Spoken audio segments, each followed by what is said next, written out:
Dropbox 5.2 video response to traces of the trade. I believe I will give this one a title. Are you paying attention? Are you pissed off? Or are you simply just looking the other way? The three main things that I believe play a role in the racialization of industry and commerce in Rhode Island are: number one, a stomach for violence; number two, control of the church and government; and number three, everyone was involved. The stomach for violence. In order to operate a slave trade empire for 3 generations, the DeWolf family had a stomach for violence and criminal activity. Um, Physical violence toward captured slaves certainly took place, as well as the criminal conduct that they demonstrated by practicing slavery after it was outlawed. Um, Control of the church and the government. This Christian family developed a systematic plan to build an empire founded on greed. They used their influence and political control similar to that of a mafia family. I think these would be modern day Sopranos. But this control was operated through relationships with the president, control of the ports, um, political positions such as being a senator, owning banks, controlling relationships with shipbuilders, selling stock for voyages, and a degree of control over the church. Anyone in opposition of what was being done would have nowhere to turn for justice because they had their hands in every angle. Also, everyone was involved: the citizens, the businessmen, the government, tribal leaders in Ghana, protection in Cuba, and all the other countries that participated in the slave trade. This was um, all maintained in part due to people turning their heads, not being aware of the suffering that was taking place because it was out of sight, out of mind, but mostly was able to be maintained because of the tremendous amount of financial profit that was gained. Um, these companies were founded on the backs of black slaves, and they're still in operation and still making profits, many of them not just in Rhode Island but in other communities as well.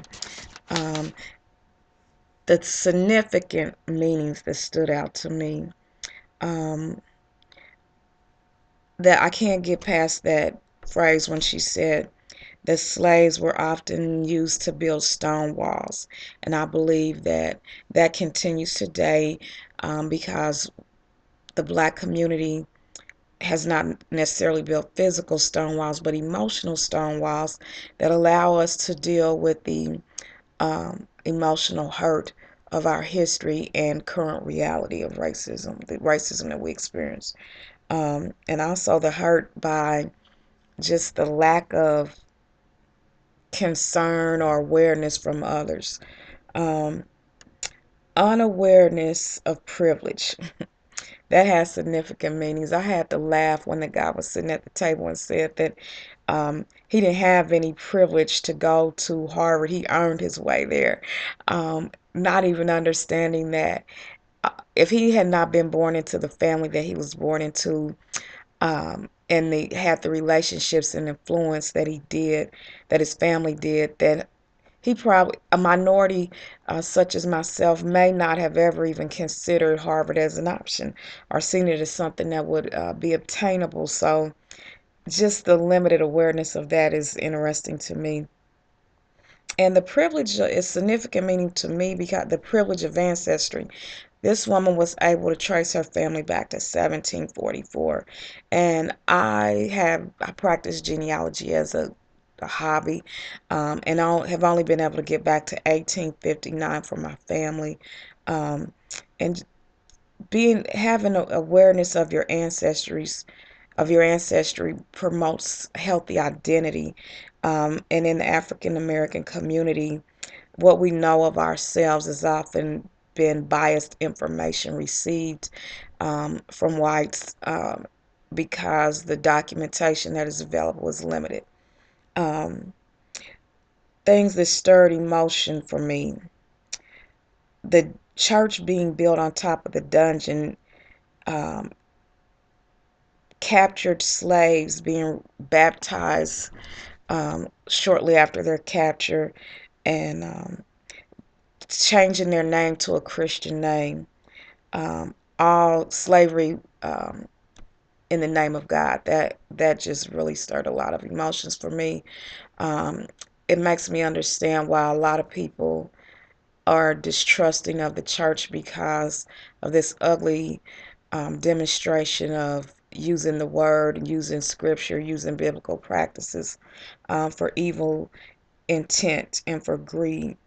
Um, Also, this stirred emotion for me was when she found the note, the record that said that he purchased two children as a Christmas gift for his wife.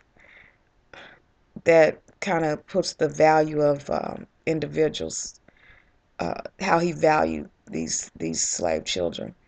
Um, and I was really stirred by seeing a white woman who was willing and had the courage to take this journey, to tell this story, and to say it before her peers. I recognize that takes a lot of courage, so that moved me.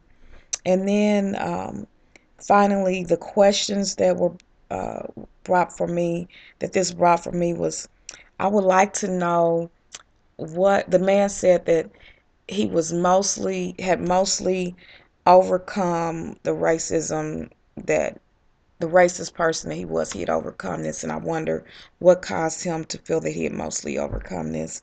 Another question is, I would like to know exactly what role did this family play in the abolitionist movement to end slavery. Also, I would like to know more details about the Panfest in Ghana that interests me. And my number one question would be, um, where is the urgency? When are these things going to end? Thank you.